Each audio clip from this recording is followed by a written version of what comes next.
Başda. Deməli, bizim bu xəstəmiz Quliyev Vasif. Neçə yaşın var? 50'in içində doktor. Hə, 50 yaşı var. Demək, bizim bu xəstəmiz uzun illər revmatoid artritlə xəstə olub. Sonra isə bunda hər iki ayağında vaskulit başladı və yerindən yara açıldı. Və bu yaralar uzun müddət mənə qədər müalicə olunub və uzun müddət o yaralar sağalmayıb. Amma hal-hazırda gördüyünüz kimi yaralar sağalıb, tamamilə heç bir pavyaska, yəni heç bir bağlamırıq. Yaralar tamam, gəl bu yüzden də çək. Yaralar tamam sağalıb.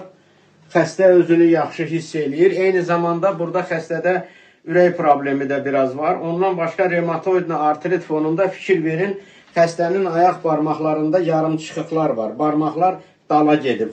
Ayağın burası yerə dəydiyinə görə bu hissələrdə möhkəm ağrılar olur gəzəndə, eləmi? Hiss eləyirsən də. İndi barmaqları bu tərəfdən də çək. Yox, mənim tərəfimlə, oradan da çək. Görürsünüz, barmaqlar dala gedib. Buranı birdən çək.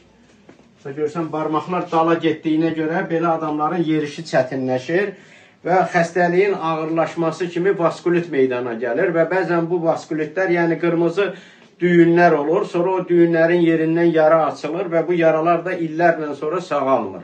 Ona görə də gərək revmatoid artritli xəstələri vaxtında düzgün müalicə eləyək ki, axırda belə problemlərlə qarşılaşmayaq. İndi Allah'a şükür düzəldi də, inanırdın düzələcək. İnanmırdın. Sən də çox doktor ölmüşsən vaxtında. Amma deyik damardandır, biri deyirlər bir şeydəndir, belə bahalı deyirlər. İndi nə oldu? Axır doktor tapdı, müalicə elədi. Düzdür? Köpəkin qız tapdı. Böyle kamalət tapdı. Axır ki doktor tapdı.